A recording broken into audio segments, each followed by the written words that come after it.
TV 9 news కి స్వాగతం. ముందుగా ప్రేక్షకులకు క్రిస్మస్ శుభాకాంక్షలు. హెడ్లైన్స్ చూద్దాం.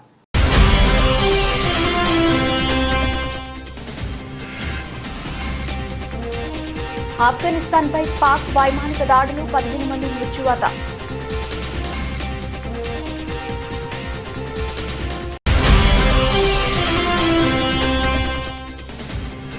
వాజ్పేయి శత జయంతి కానుకగా ప్రధాని కీలక నిర్ణయం, నదుల అనుసంధానానికి మోదీ శ్రీకారం.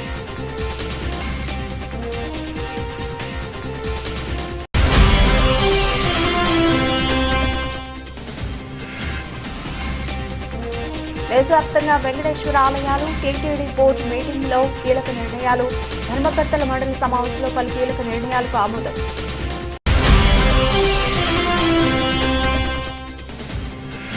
పూరగుడిసె ఉన్నోళ్లకే తొలి విడత ఇళ్లు, ఇంద్రమ్మ ఇళ్లపై మంత్రి పొంగులేటి ఆసక్తికర వ్యాఖ్యలు.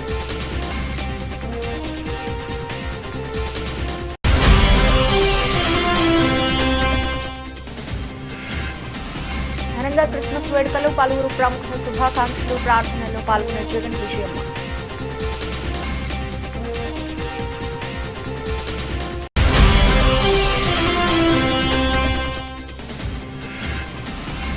మహిళల అండర్ 19 T20 ప్రపంచ కప్ భారత జట్టు ప్రకటన, 3 తెలుగు అమ్మాయిలకు చోటు.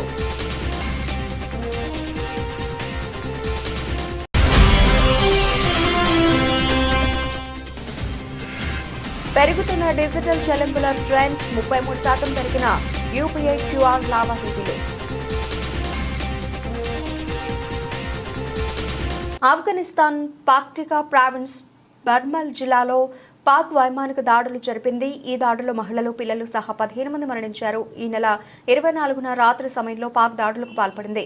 7 గ్రామాలు లక్ష్యంగా చేసుకుని దాడులు జరపగా లామన్లో ఒకే కుటుంబానికి చెందిన 5గురు మృతి చెందారు. ఈ వైమానిక దాడిని పాకిస్తాన్ అధికారికంగా ధృవీకరించినప్పటికీ ఆఫ్ఘనిస్తాన్లోని తాలిబాన్ రహస్య స్థావరాలపై ఈ దాడి జరిగిందని భద్రతా వర్గాలు చెబుతున్నాయి. ఈ దాడిలో మరణించిన వారి సంఖ్య కూడా పెరిగే అవకాశం ఉందని సమాచారం. ఈ దాడి బర్మల్లోని ముర్గ్ బజార్ గ్రామంలో భారీ విధ్వంసం సృష్టించింది. ఇది మానవతా సంక్షోభాన్ని మరింత పెంచింది. ఈ దాడిలో పెద్ద సంఖ్యలో పౌరులు గాయపడ్డారని, ఆ ప్రాంతంలో నష్టం వాటిల్లని స్థానిక అధికారులు పేర్కొంటున్నారు. ప్రస్తుతం సెర్చ్ ఆపరేషన్ కొనసాగుతోందని, మృతుల సంఖ్య పెరిగే అవకాశం ఉందన్నారు. తాలిబాన్ రక్షణ మంత్రిత్వ శాఖ ఈ దాడులను తీవ్రంగా ఖండించింది.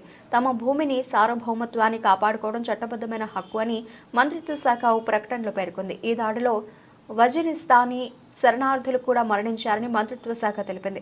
పాకిస్తాన్, ఆఫ్ఘనిస్తాన్ మధ్య పెరుగుతున్న ఉద్రిక్తత మధ్య దాడి జరిగింది. పాకిస్తాన్లో తాలిబాన్ ఉగ్రవాదుల ఉనికి నేపథ్యంలో ఆఫ్ఘనిస్తాన్లో ఉగ్రవాదులకు తాలిబాన్ ఆశ్రయం కల్పిస్తోందని పాకిస్తాన్ ఆరోపిస్తోంది. అయితే ఆఫ్ఘన్ తాలిబాన్ ఈ ఆరోపణలను ఖండించింది.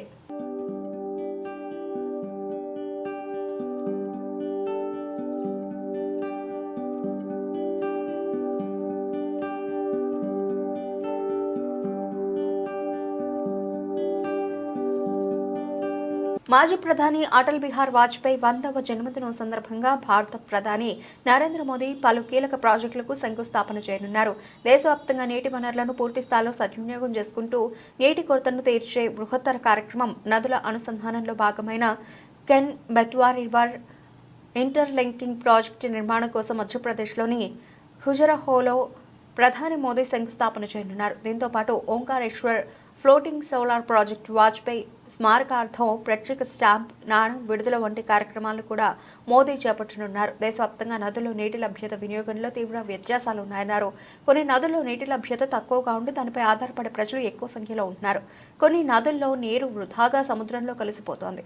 ఈ పరిస్థితిని చక్కదిద్దే ఏకైక మార్గం నదుల అనుసంధానమేనని మాజీ ప్రధాని అటల్ బిహారీ వాజ్పేయి పలు సందర్భాల్లో తెలిపారు. ఆయన ప్రధానిగా ఉన్న సమయంలో దీనిపై సమగ్ర అధ్యయనం కూడా చేయించారు. ఆయన కలలుగన్న ఈ ప్రాజెక్టును నిజం చేసేందుకు నేడు ప్రధాని మోదీ నడుం బిగించారు. ఇందులో భాగంగా ప్రధాని మోదీ మధ్యాహ్నం 12:30 ఖజురహో చేరుకొని కెన్ బెత్వా నదుల అనుసంధానం ప్రాజెక్టుకు శంకుస్థాపనతో పాటు పలు ఇతర కార్యక్రమాల్లో పాల్గొంటారు. అనంతరం మధ్యాహ్నం 2:20 ఢిల్లీకి బయలుదేరతారు. ఈ కార్యక్రమంలో మధ్యప్రదేశ్ గవర్నర్ మంగుభాయ్ పటేల్, ముఖ్యమంత్రి డాక్టర్ మోహన్ యాదవ్, కేంద్ర జలశక్తి మంత్రి సిఆర్ పాటిల్ కూడా హాజరు కానున్నారు.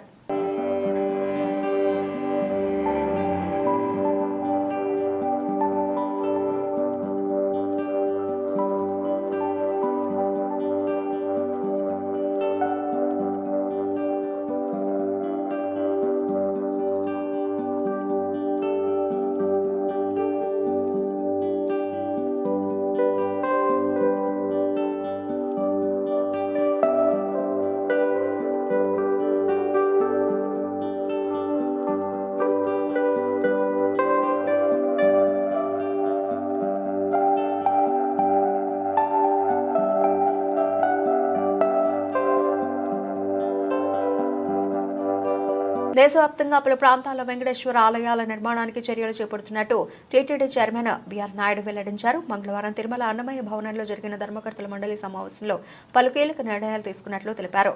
స్విమ్స్ దవాఖానాల్లో మెరుగైన వైద్య సేవలు, జాతీయ హోదా కోసం కేంద్ర ప్రభుత్వానికి సిఫార్సు, కాలినడక భక్తులకు వైద్య సేవలు, క్యాంటీన్ల నిర్వహణకు నూతన విధానం, అన్నప్రసాదాలకు 258 మంది సిబ్బంది, కంచి కామకోటి పీఠం సంప్రదాయ పాఠశాలకు ఎస్వి విద్యాదాన ట్రస్ట్ నుంచి 2 కోట్ల రూపాయల ఆర్థిక సాయం, సర్వదర్శనం క్యూ లైన్లలో 3.36 కోట్ల రూపాయలతో 6 టాయిలెట్ బ్లాకుల నిర్మాణం, ఒంటిమిట్ట కోదండ రామాలయం విమాన గోపురానికి 43 లక్షల రూపాయలతో బంగారు కలశం ఏర్పాటుకు నిర్ణయించినట్లు వివరించారు.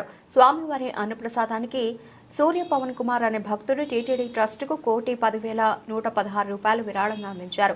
ఈ మేరకు ఆలయ ఈవో శ్యామలరావు, అదనపు ఈవో సిహెచ్ వెంకయ్య చౌదరికి డీడీని అందజేశారు. ఈ సందర్భంగా వారు దాతను అభినందించారు. సోమవారం స్వామివారిని 65,656 మంది భక్తులు దర్శించుకున్నట్టు ఆలయ అధికారులు వెల్లడించారు. స్వామివారికి 4.15 కోట్ల రూపాయల ఆదాయం సమకూరినట్టు తెలిపారు. భక్తుల దర్శనానికి కసరత్తు జరుగుతోందన్నారు టీటీడీ చైర్మన్ బిఆర్ నాయుడు. ఇంకా 2-3 నెలలు సమయం పట్టొచ్చన్నారు. ఇటు వైకుంఠ ద్వార దర్శనానికి ముమ్మర ఏర్పాట్లు జరుగుతున్నట్లు చెప్పారు. గౌరవ ముఖ్యమంత్రి వర్యులు శ్రీ నారా చంద్రబాబు నాయుడు గారు టీటీడీ యాక్టివిటీస్ ఇంటర్నేషనల్ గా తీసుకువెళ్ళాలి, ప్రపంచ స్థాయిలో అనేక దేశాల్లో మనము టీటీడీ దేవాలయాలు, టీటీడీ యాక్టివిటీస్ చేయాల్సిన అవసరం ఉంది. కానీ ఏదన్నా మనము దేశంలో ఏమన్నా యాక్టివిటీ చెకప్ చేసినట్టు లేకపోతే దేవాలయాన్ని కట్టినప్పుడు అక్కడ ఉన్న ఆర్థిక పరిస్థితులు అవన్నీ కూడా మనము టీటీడీ మీద ఏం భారం పడుతుంది, ఏమిటి ఫీజిబిలిటీ ఏంటి, ఇవన్నీ కూడా చూసుకోవాల్సిన అవసరం ఉంది. దానికి మార్గదర్శకాలు ప్రిపేర్ చేయమని చెప్పేసి ముఖ్యమంత్రి గారు చెప్పడం జరిగింది. దాని ప్రకారం ఒక కమిటీ వేసి ఆ కమిటీ ద్వారా ఏ విధంగా చేయాలి, గైడ్ లైన్స్ చేయాలి అనేది కూడా చెప్పడం జరిగింది. దాని ప్రకారం ఒక కమిటీని వేయడానికి కూడా ఈరోజు బోర్డులో అప్రూవల్ చేయడం జరిగింది. ప్రతి స్టేట్ హెడ్ క్వార్టర్ లో కూడా టీటీడీ వెంకటేశ్వర స్వామి దేవాలయం ఉండాలనేది కూడా వారి డైరెక్షన్. సో దాని ప్రకారం కూడా స్విమ్స్ అనేది టీటీడీ కింద ఉన్న సూపర్ స్పెషాలిటీ హాస్పిటల్, టీటీడీ నిర్వహిస్తున్న ఒక సూపర్ స్పెషాలిటీ హాస్పిటల్.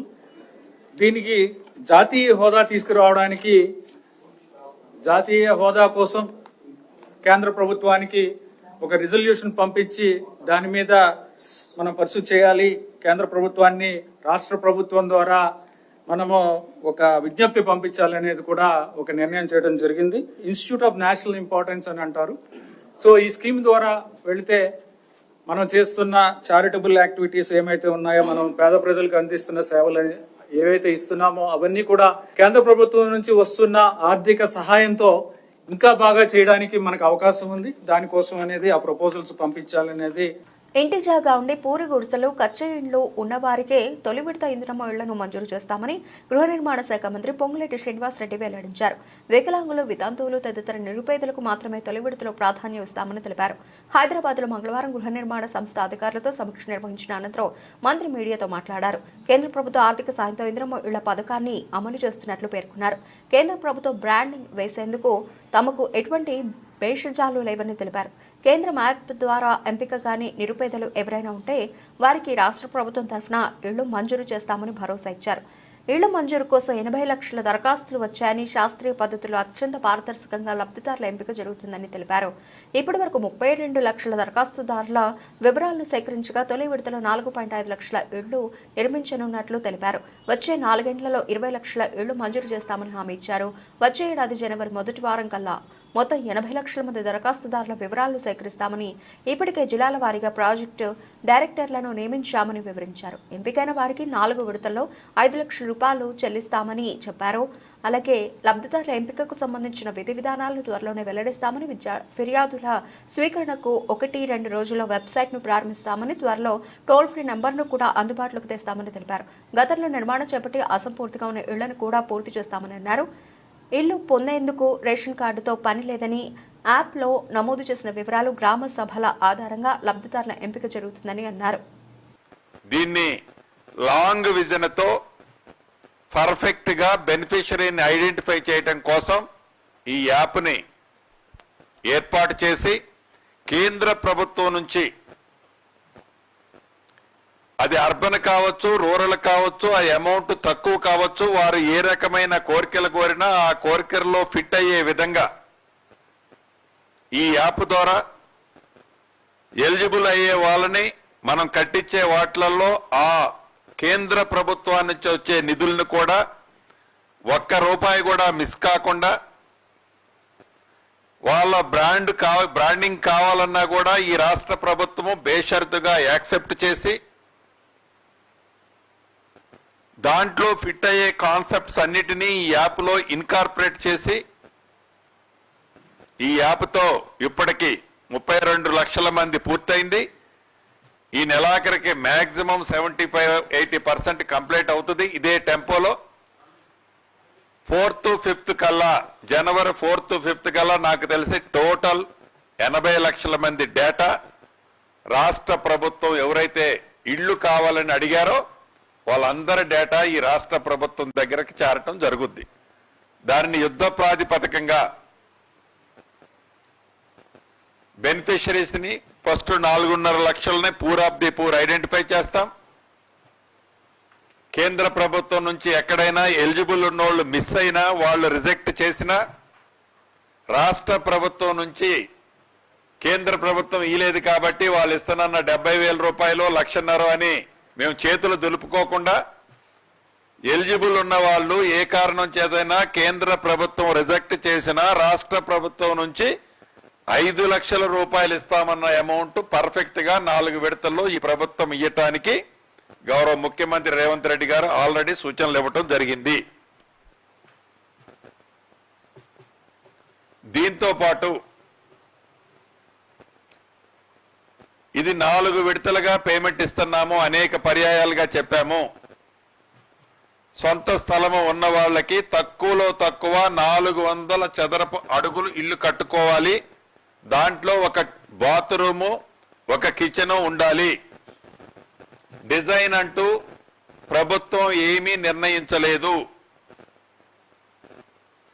400 చదరపు అడుగుల కంటే వారి ఆర్థిక స్తోమత బాగుంటే ఎక్కువ కట్టుకున్నా ప్రభుత్వానికి ఏ రకమైన అభ్యంతరం లేదు.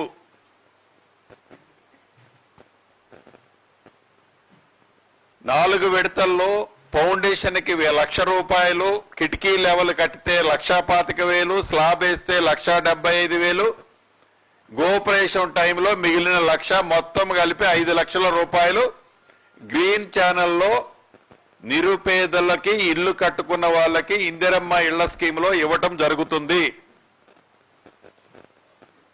నాకు తెలుసు, రాష్ట్ర ప్రజలకి తెలుసు, మీడియా మిత్రులకి తెలిసి ఆర్థిక పరిస్థితి రాష్ట్ర ప్రభుత్వం బాగలేకపోయినా తల తాకట్టు పెట్టైనా ఇందిరమ్మ ఇళ్ల స్కీమ్ని, పేదోడి కలని నెరవేర్చే దాంట్లో ఈ ప్రభుత్వము ఒక్క అడుగు కూడా వెనక్కి వేయదు. ఇందిరమ్మ కమిటీలు ఏవైతే ఉన్నాయో గ్రామ సభ పెట్టినప్పుడు ఎలిజిబుల్ ఉన్నోళ్ళని ఐడెంటిఫై చేసే దాంట్లో పూర్ ఆఫ్ ది పూర్ పీపుల్నే ఐడెంటిఫై చేసుకోవాలి. ఏ రకమైన ప్రలోభాలు ఈ ఇందిరమ్మ స్కీములో ఉండొద్దు. ప్రపంచవ్యాప్తంగా క్రైస్తవులు క్రిస్మస్ వేడుకలను జరుపుకుంటున్నారు. చర్చిలు గత రాత్రి నుంచి విద్యుత్ దీపాల అలంకరణలతో కనబడుతున్నాయి. కేరళలోని ఎర్నాకులంలోని saint Francis of Assisi Roman Catholic metropolitan కేథడ్రాల్ను లైట్లు, క్రిస్మస్ క్రిబ్లతో అందంగా అలంకరించారు. మెదక్ కేథడ్రాల్ చర్చిలో క్రిస్మస్ వేడుకలు ఘనంగా జరుగుతున్నాయి. తెల్లవారుజామున 4:30 ప్రాతకాల ఆరాధనతో మెదక్ చర్చిలో క్రిస్మస్ మహోత్సవం ప్రారంభమైంది. చర్చి ఆనవాయితీ ప్రకారం సెలువను ఊరేగింపుగా తీసుకొచ్చి ప్రతిష్ఠించారు.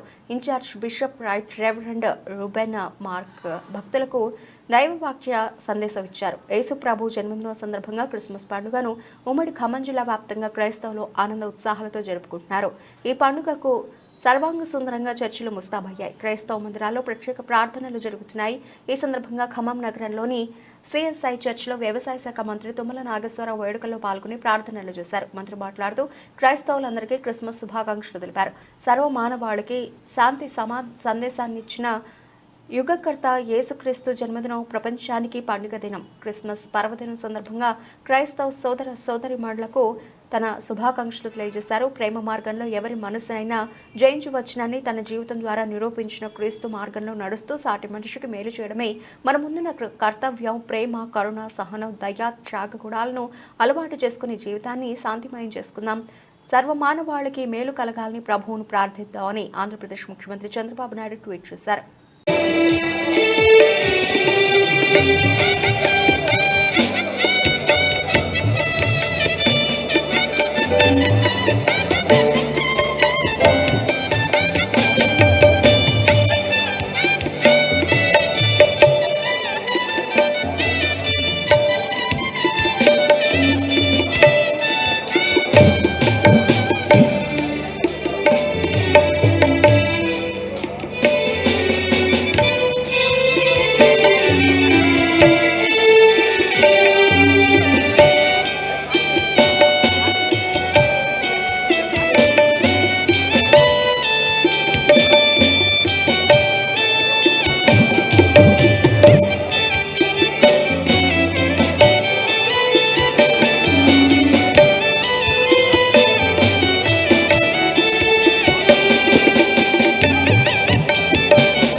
హనుమకొండ జిల్లా భీమదేవరపల్లి మండలం కొత్తకొండ శ్రీ వీరభద్రస్వామి జాతర బ్రహ్మోత్సవాల సమీక్ష సమావేశానికి హాజరై స్వామివారిని దర్శించుకున్న జిల్లా కలెక్టర్ ప్రావీణ్య 2025 జనవరి నెలలో జరుగు వీరభద్రస్వామి జాతరకు సంబంధించిన ఏర్పాట్ల గురించి సమీక్ష సమావేశం నిర్వహించారు. ఈ కార్యక్రమానికి ముఖ్య అతిథిగా జిల్లా కలెక్టర్ ప్రావీణ్య పాల్గొన్నారు. మీటింగ్ వచ్చిన అన్ని శాఖల అధికారులతో గత జాతర సమయంలో ఎదురైన సమస్యలను అడిగి వారి సూచనలు తెలుసుకున్నారు. కలెక్టర్ మాట్లాడుతూ అన్ని శాఖల అధికారులు సమన్వయంతో కలిసి పనిచేయాలని, భక్తులకు ఎలాంటి ఇబ్బంది లేకుండా తగు జాగ్రత్తలు తీసుకోవాలని సూచించారు. ప్రతి శాఖ వారు 24 గంటలు అందుబాటులో ఉండాలని, ఎవరు కూడా నిర్లక్ష్యంగా ఉండకూడదని, మీకు కావాల్సిన సిబ్బందిని అలాగే ఇతర సామాగ్రిని సిద్ధంగా ఉంచుకోవాలని పలు సూచనలు చేశారు. ఈ సమీక్షా సమావేశంలో జిల్లా అన్ని శాఖల ఉన్నతాధికారులు పాల్గొన్నారు.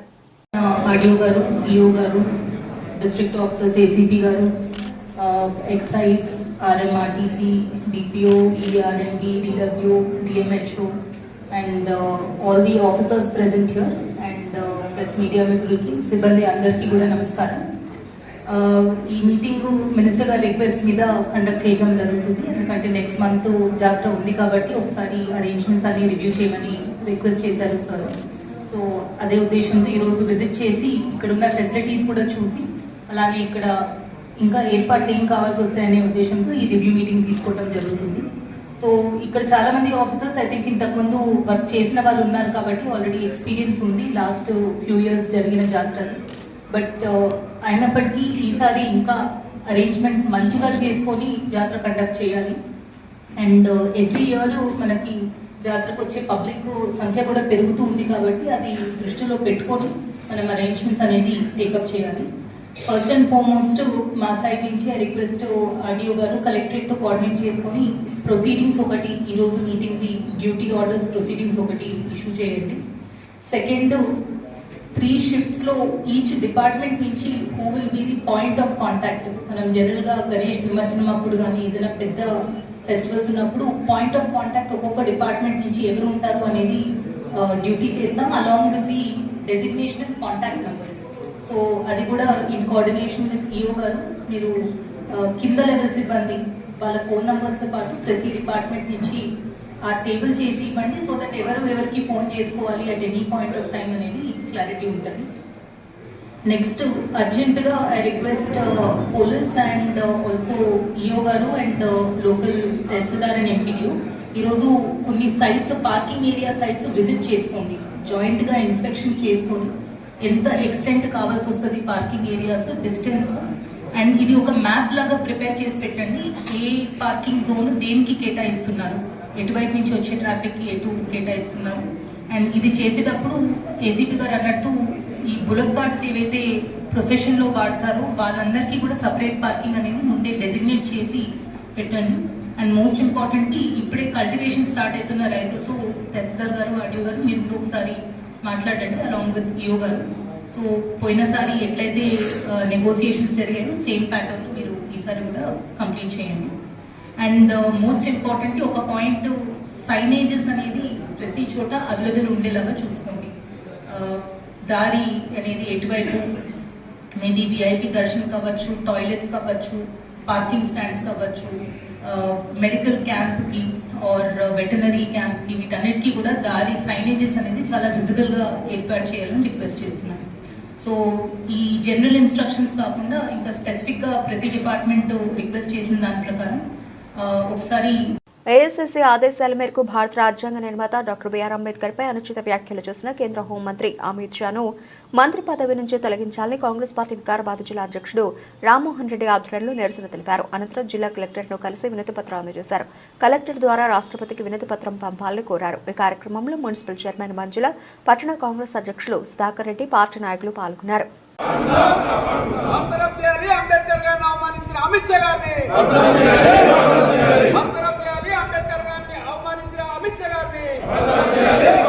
ఖమ్మం జిల్లా వైరా మండలం స్నానాల లక్ష్మీపురం గ్రామంలో డిప్యూటీ సీఎం మల్లుభట్టి విక్రమార్క పర్యటించారు. శ్రీరామలింగేశ్వర స్వామి దేవస్థానం ఆవరణలో నిర్మాణం చేపట్టిన పలు అభివృద్ధి పనులను పరిశీలించిన deputy CM Bhatti Vikramarka MLA Maloth Ramdas Naik అభివృద్ధి పనులను వేగవంతంగా పూర్తి చేయాలని అధికారులను భట్టి విక్రమార్క ఆదేశించారు.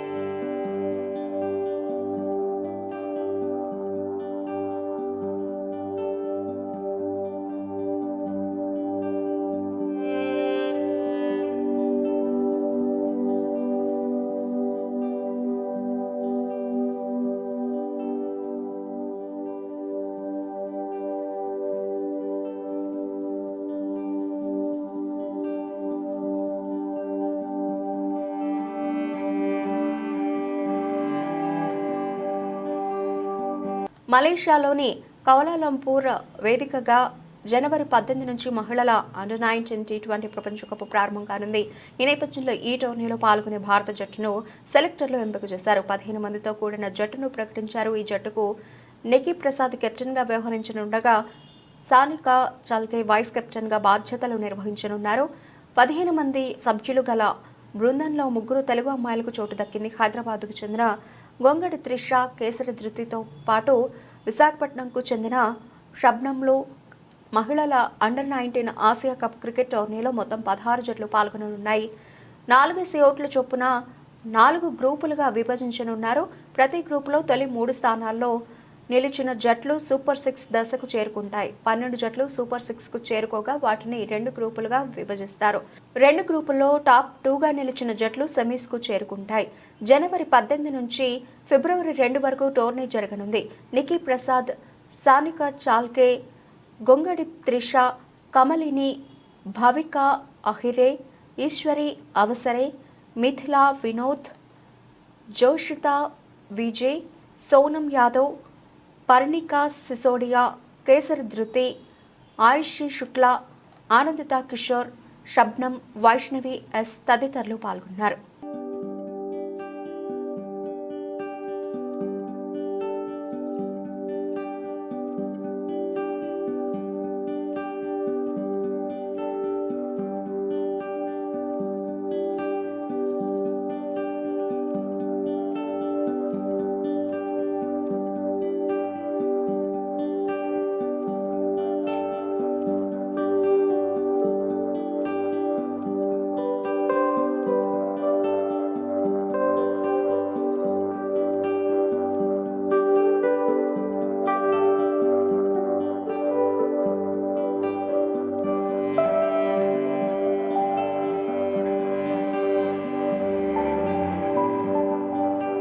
ఎన్టీఆర్ కథానాయకుడిగా ప్రశాంత్ నీల్ దర్శకత్వంలో ఓ సినిమా తెరకెక్కుతున్న విషయం తెలిసిందే. దీనికి డ్రాగన్ అనే పేరు పరిశీలనలో ఉన్నట్లు సమాచారం. ఆగస్టులో ఈ సినిమా లాంఛనంగా ప్రారంభమైంది. ఫిబ్రవరిలో రెగ్యులర్ షూటింగ్ మొదలు కానుంది. తాజా ఇంటర్వ్యూలో ఈ సినిమా కథ గురించి ఆసక్తికరమైన విషయాలు వెల్లడించారు దర్శకులు ప్రశాంత్ నీల్. పీరియాడిక్ కథాంశంలో ఈ చిత్రాన్ని తెరకెక్కించబోతున్నామని, ఇందులో బంగ్లాదేశ్లో కష్టాలు అనుభవిస్తున్న తెలుగు వలసదారులను రక్షించే పోరాట యోధుడిగా ఎన్టీఆర్ అత్యంత శక్తివంతమైన పాత్రలో కనిపిస్తారని ఇంటెన్స్ యాక్షన్ థ్రిల్లర్గా ప్రేక్షకుల్ని మెప్పిస్తుందని తెలిపారు. సోషల్ మీడియాలో ప్రచారం జరుగుతున్నట్లు మైథలాజికల్ టచ్ ఉన్న యాక్షన్ సినిమా కాదని ప్రశాంత్ నీల్ స్పష్టతనిచ్చారు. ఈ సినిమా కన్నడ భామ రుక్మిణి వసంత్ కథానాయికగా నటించే అవకాశం ఉందని వార్తలు వస్తున్నాయి. మైత్రి మూవీ మేకర్స్, ఎన్టీఆర్ ఆర్ట్స్ సంయుక్తంగా ఈ చిత్రాన్ని నిర్మిస్తున్నాయి. ప్రస్తుతం హిందీ మల్టీ స్టారర్ వార్ 2తో బిజీగా ఉన్నారు ఎన్టీఆర్. ఈ సినిమా అనంతరం ఆయన డ్రాగన్ షూట్లో జాయిన్ అవుతారు.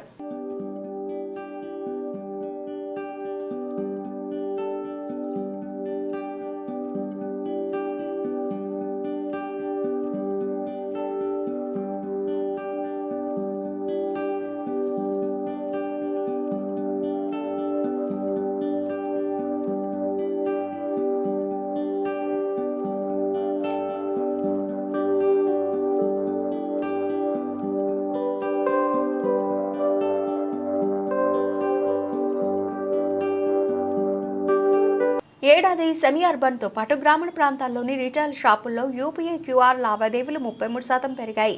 దేశంలో డిజిటల్ చెల్లింపుల ట్రెండ్ పెరుగుతుందనడానికి ఇదే నిదర్శనమని పెనియర్బాయ్ విడుదల చేసిన నివేదిక చెబుతోంది. వ్యాపార రుణాలు, వ్యక్తిగత బంగారు రుణాలు, ఈ ప్రాంతాల్లో సులభ నిబంధనలపై రివాల్వింగ్ ఇచ్చిన రుణాలతో సహా రుణ ఉత్పత్తుల్లో 297% పెరుగుదల నమోదైంది.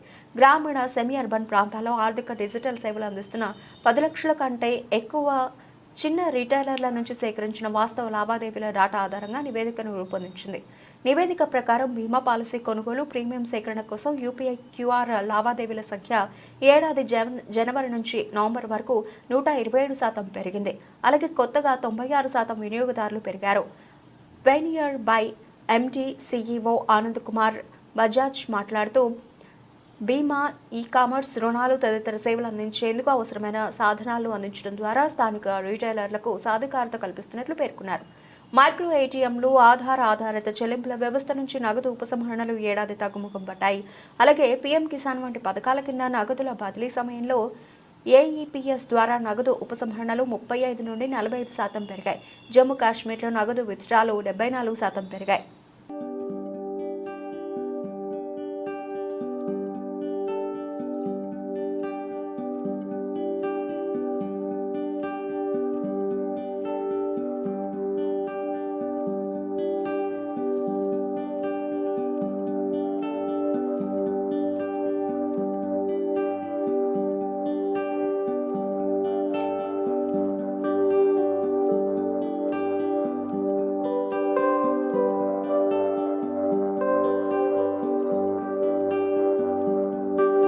బులెటిన్ ముగించే ముందు హెడ్లైన్స్ మరోసారి.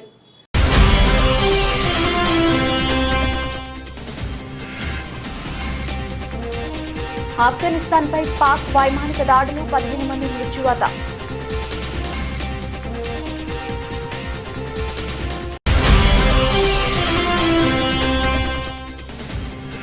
వాజ్పేయి శత జయంతి కానుకగా ప్రధాని కీలక నిర్ణయం, నదుల అనుసంధానానికి మోదీ శ్రీకారం.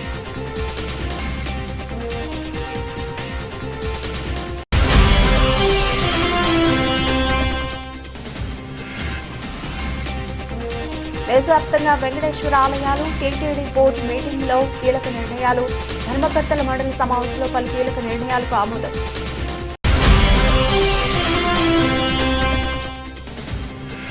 పూరగుడిసె ఉన్నోళ్లకే తొలి విడత ఇళ్లు, ఇంద్రమ్మ ఇళ్లపై మంత్రి పొంగులేటి ఆసక్తికర వ్యాఖ్యలు.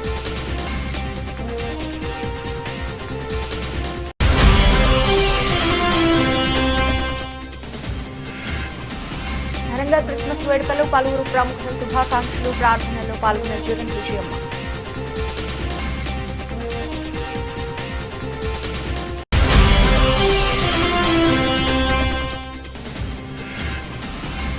మహిళల అండర్-19 T20 ప్రపంచ కప్ భారత జట్టు ప్రకటన, 3 తెలుగు అమ్మాయిలకు చోటు.